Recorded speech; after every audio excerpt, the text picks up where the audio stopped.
Hey everyone, I am posting a little late this month for September 2020. Um, some good news, some bad news, and just some updates. So, I did do my injection a couple days ago. I had received it just I don't know, a day or two late, and I think I took it on the second or the third. I took it on the third. Today is the fifth. Yes, that makes sense. And I gave it to myself off of camera because I was kind of in a rush and realized I needed to do it. And I'm kind of glad because now we can talk about um, some other things and what happened afterwards. So I think I told you all last month that I haven't had any side effects from the injections except occasionally a small raised patch where at the injection site. And I wanted to show you if you can see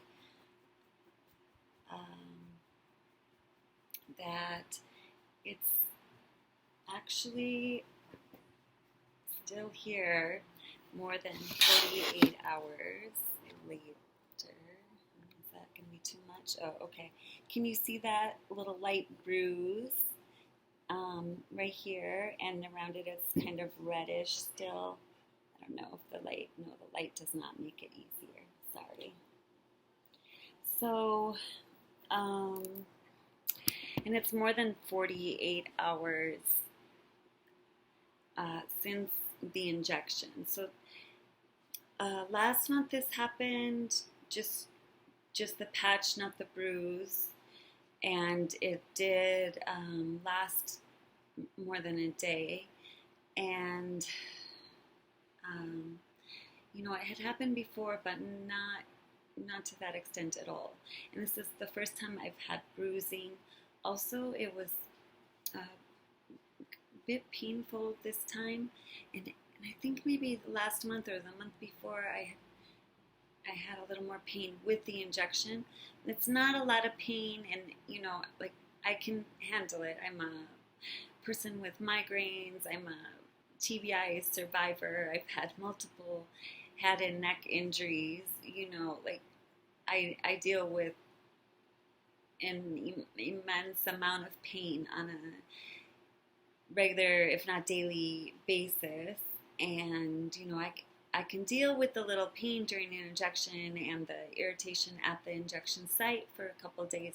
It's not that big of a deal. I'm just noticing a difference. This hadn't been happening in the past. So I informed my doctor. I had a change in doctors. I have a new headache specialist, and he's a neurologist, but he's one of my pain doctors, one of my pain management doctors. So there's that. But then the good news is, a few weeks ago now, he did some occipital and trigeminal, I don't know, cervical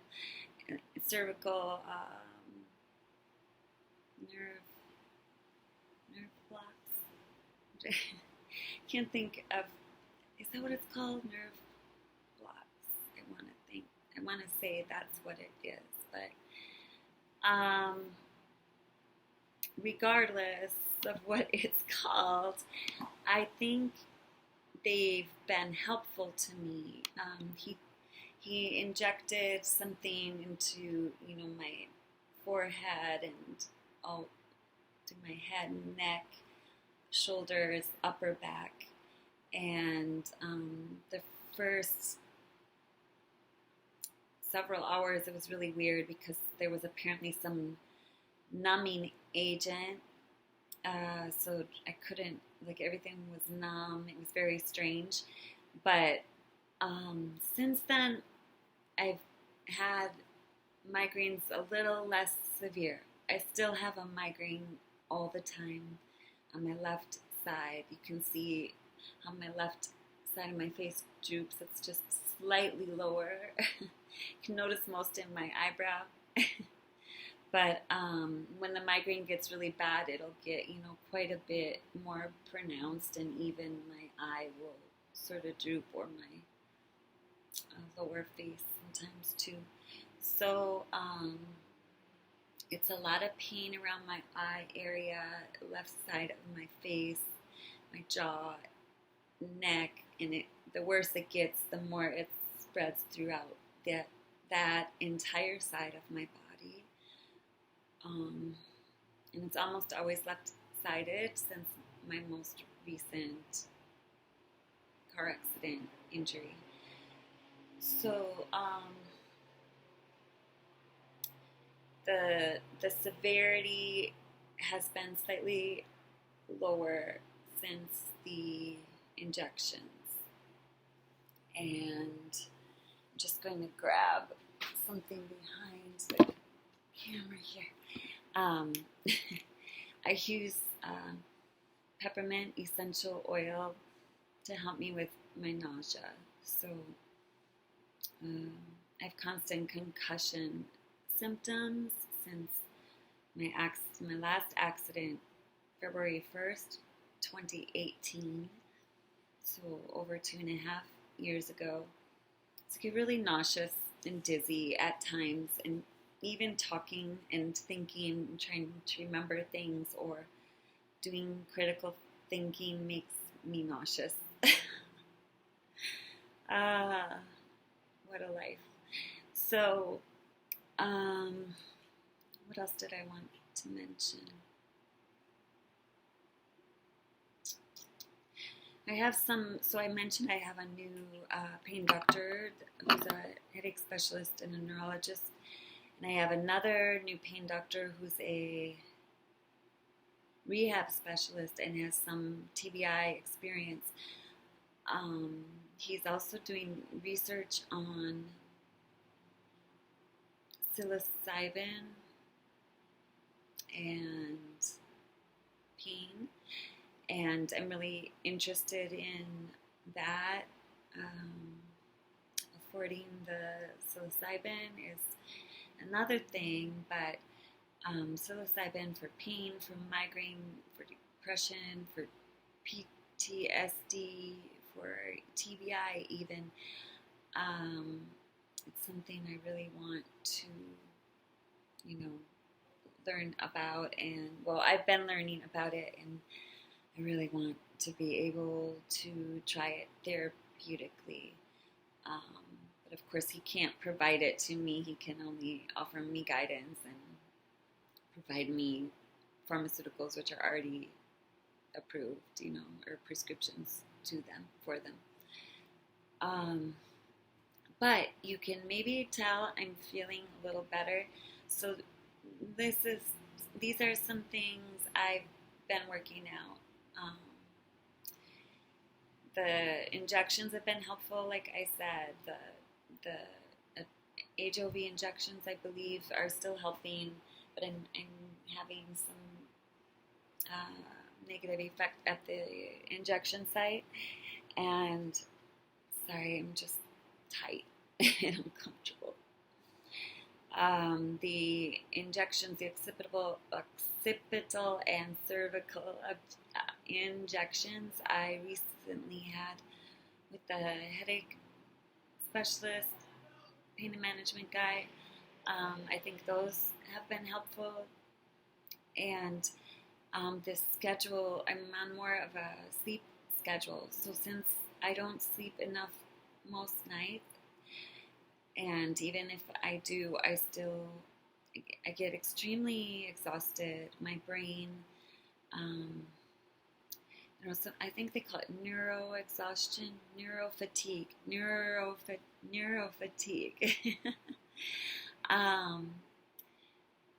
And it's just everything I do is extremely exhausting because my brain has to try, my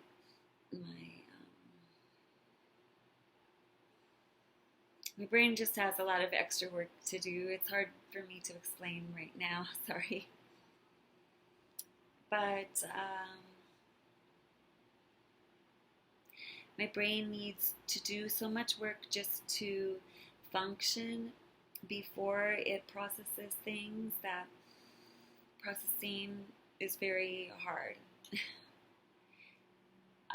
So I'm still I'm still a very intelligent and capable person in many ways, but everything I do makes me extremely fatigued, and most things make me nauseous or dizzy, or give me more pain, increased migraine symptoms, So it's really frustrating and overwhelming to be able to think and,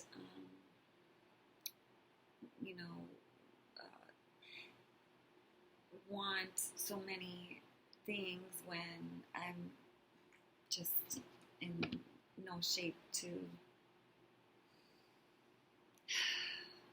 yeah. It's frustrating, and I spend much of my time feeling frustrated and overwhelmed and unsupported. It's really hard to find the right medical help. So even though I have these new doctors, I still do not have a TBI specialist to oversee all my TBI treatment, but I do still have rehab therapists working with me, doctors who do rehab around concussions and things, so that's good. One of the most difficult parts of not being able to function normally, of course, is not being able to support oneself. So that's a huge problem for me now, especially since COVID, because one of the ways I was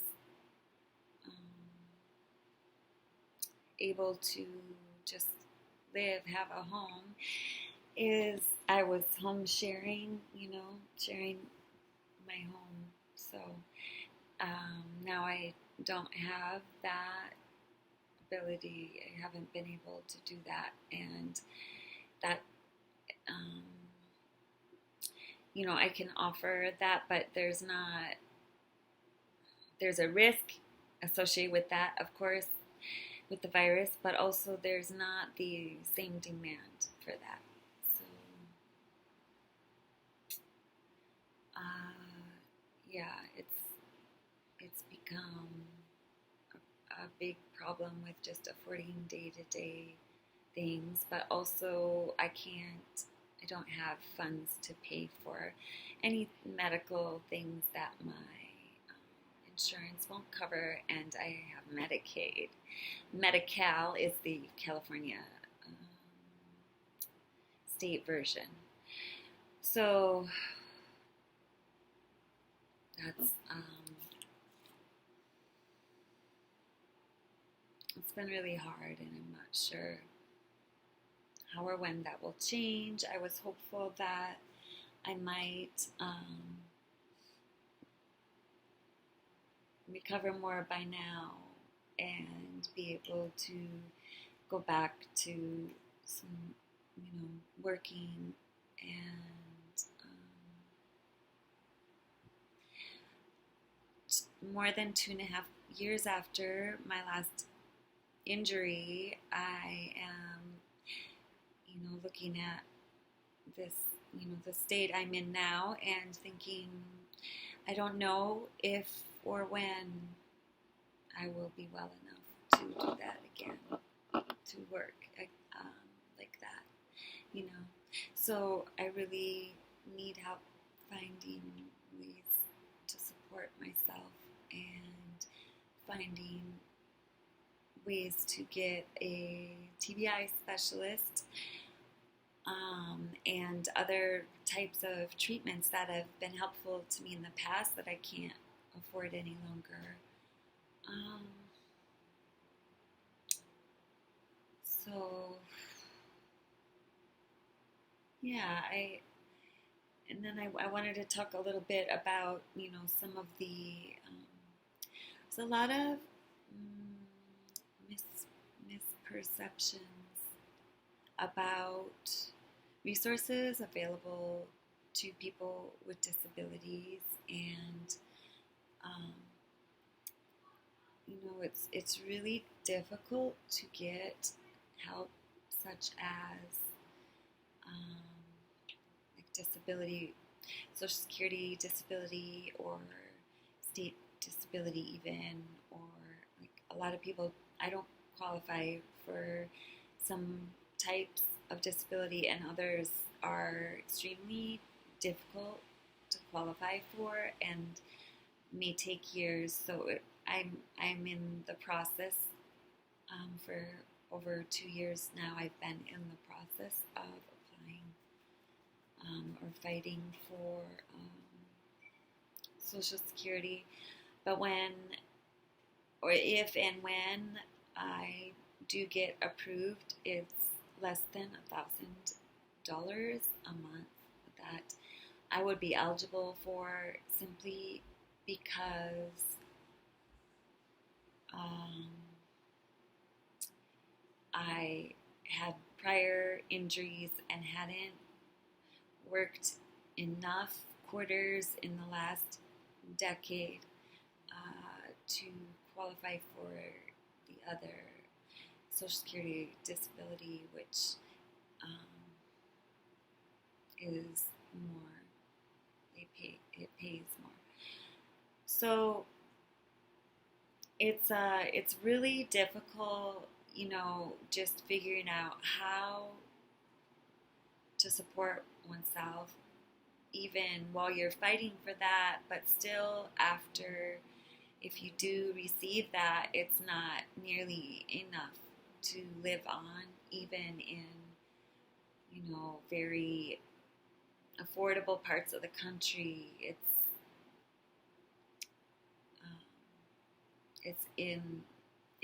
inadequate. So it's really upsetting and depressing, looking at, this is where I am now, and I'm not sure what will happen in the future, but it's a struggle every day right now at this point, and it doesn't look really promising. So I'm not sure, how to avoid becoming another one of these people who have no home, trying to camp outside, or I don't know. It's scary. But I've been trying really hard not to get too stressed out about that, too caught up or emotional, because that makes it really hard for me to focus on recovery. And the more emotional or sad or stressed I get, the less progress I make, and I even regress a lot in both physical and cognitive ways. So I'm trying stay positive and trust the universe. I'm so thankful. It's very fortunate, and I'm grateful that I've managed to make it so long without a real income, without any support. I've had some support from others, right? But not like consistent, regular, substantial support. But I am so thankful for the support I have received from others, from the universe, from, just the kindness of people, both who know me and who don't. So there has been some of that, and I'm very grateful to have made it so long like this. I'm I get really concerned sometimes about, what's going to happen next. Am I going to be okay? Am I going to be able to keep a roof over my head? And, I keep stocking my cupboards thinking, well, at least I'll have food for a while, and during COVID, I think a lot of us are doing that anyway. So I'm doing the best I can, and I so appreciate all the kind words and offers. Some people have asked about how they can help, and I guess emotional support is helpful. I love your positive words. Also, yes, if you are able, I could definitely use some financial support and medical support, or financial support to obtain more medical support. I currently have been prescribed a device. I think it's called Cephaly, to help with my migraines, but I'm being told no insurance pays for it, and it's $100 for, can't remember, maybe 8 treatments or something. I can't remember exact amounts, but I'm going to have to end this video. It's getting long anyway, but I'm really getting dizzy and nauseous. I'm sorry, but it's been quite a journey with migraine and brain injury, and just experiencing everything that most of us are experiencing in 2020. This year, 2020 is a motherfucker. I mean, let's be real. On top of everything else I've been dealing with, we all have to deal with this. We're in this part of it together, right? And it's good to see so many people being so kind and supportive. So thank you all. I hope everyone's having a great weekend and staying cool if you're in a hot place. It's hot here in San Diego right now with no AC, and staying safe from forest fires. And if you're in a cold place, stay warm. And I hope anyone else on a healing journey is finding information and support here, and hopefully if I'm feeling better the next time I come back, like I am feeling okay-ish today, I can give you more information, and I'm always willing to answer questions in the comments as well. But thank you. Bye-bye.